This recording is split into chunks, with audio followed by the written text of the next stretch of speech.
तो मुझे ऐसा लगा कि अगर यकीन मानिए असद साहब ने अगर दिल पे ले लिए तो ऐसा उठाएंगे और शेरवानी में ला के निकल जाएंगे। जिस तरह से आप जानते हैं कि महाराष्ट्र के अंदर विधानसभा का चुनाव हो रहा है और उस विधानसभा के चुनाव प्रचार के लिए तमाम पार्टियों के बड़े बड़े नेता ज़मीनी स्तर पर उतर चुके हैं, यानी बड़े बड़े सभाएं कर रहे हैं, बड़ी बड़ी महफिलें सजा रहे हैं, लोगों को एक जगह जमा कर रहे हैं और अपनी पार्टी की तरफ बुला रहे हैं, अपनी पार्टी की खूबियों को बयान कर रहे हैं। आप जानते हैं कि नीतीश राणा जो बीजेपी के विधायक हैं, उन्होंने गुस्ताखी रसूल किया था और प्यारे नबी मोहम्मद सल्लल्लाहु अलैहि वसल्लम के खिलाफ अनाप शनाप बका था। उसके जवाब देते हुए आज की रात AIMIM पार्टी के पूर्व सांसद और पूर्व विधायक सैयद इम्तियाज़ जलील साहब ने कहा कि नीतीश राणा जिसको देखने में इतना सा लगता है, उन्होंने ऐसे दिखाकर लोगों से कहा कि इतना सा वो देखने को लगता है, अगर असद साहब चाहेंगे तो उन्हें पकड़कर शेरवानी में डालकर वो निकल कर चले जाएंगे, उसको लेकर चले जाएंगे। कुल मिलाकर दोस्तों इस तरह की जुबानबाजी लगातार चारों ओर से चल रही है। इस तरह की जुबानबाजियां तमाम पार्टियों के बड़े बड़े नेताओं की तरफ से जारी है। कोई किसी पे इल्ज़ाम लगा रहा है तो कोई किसी इल्ज़ाम का उसका जवाब दे रहा है। हालांकि कुल मिलाकर ये सब चीज़ें आजकल जो है ज़ोर और शोर के साथ चल रही है। बाकी आप जानते हैं कि महाराष्ट्र के अंदर 16 सीटों में ओवैसी की पार्टी जो है वो चुनाव लड़ रही है। उनमें से 4-5 ऐसी सीटें हैं जहाँ पर बिल्कुल दावा ठोक चुका है MIM पार्टी के, वहाँ से हम जीत रहे हैं। आप जानते हैं भिवंडी विधानसभा से वारिस पठान और औरंगाबाद के दोनों विधानसभा, औरंगाबाद ईस्ट और औरंगाबाद सेंट्रल में आज असदुद्दीन ओवैसी साहब का पैदल यात्रा हुआ और उस पैदल यात्रा में हज़ारों नहीं बल्कि लाखों लोगों की भीड़ लगी। जहां जिधर से ओवैसी साहब गुजर रहे थे वहीं से तमाम जो है मोहल्ले के लोग उसके पीछे जो है चलना शुरू कर देते थे, दीवाना हो जाते थे।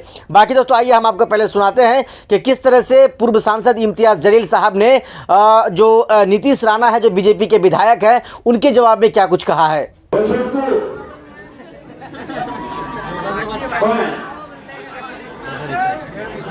छोटा पप्पू मस्जिद में घुस के मारूंगा, मस्जिद में घुस के मारूंगा। मैं उसको भी जूम करके देखा तो मुझे ऐसा लगा कि अगर यकीन मानिए असद साहब ने अगर दिल पे ले लिए तो ऐसा उठाएंगे और शेरवानी में ला के निकल जाएंगे।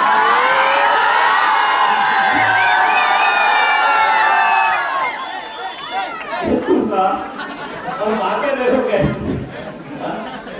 अरे मेरे भाई मत पड़े हमारे पीछे,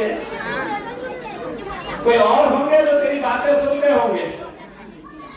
इसलिए जब उन्होंने कहा कि अब ये कौम में कोई बोलने वाला नहीं है, कोई लड़ने वाला नहीं है, कोई आवाज उठाने वाला नहीं है, कोई रास्ते के ऊपर उठाने वाला आने वाला नहीं है, तो हमने अल्हम्दुलिल्लाह आवाज लगाई और पूरे महाराष्ट्र में लब्बैक ऐसा कहा कि हिंदुस्तान की तारीख के अंदर मुंबई तक जो रैली निकली थी वो 76 साल के अंदर किसी मुसलमान मुद्दे के ऊपर सबसे बड़ी रैली हमारे नबी करीम सल्लल्लाहु अलैहि वसल्लम के खिलाफ जो गुस्ताखी हो रही थी उसके लिए निकाली गई है। मेरे भाई मैं आप लोगों का तहे दिल से शुक्रिया अदा करता हूं।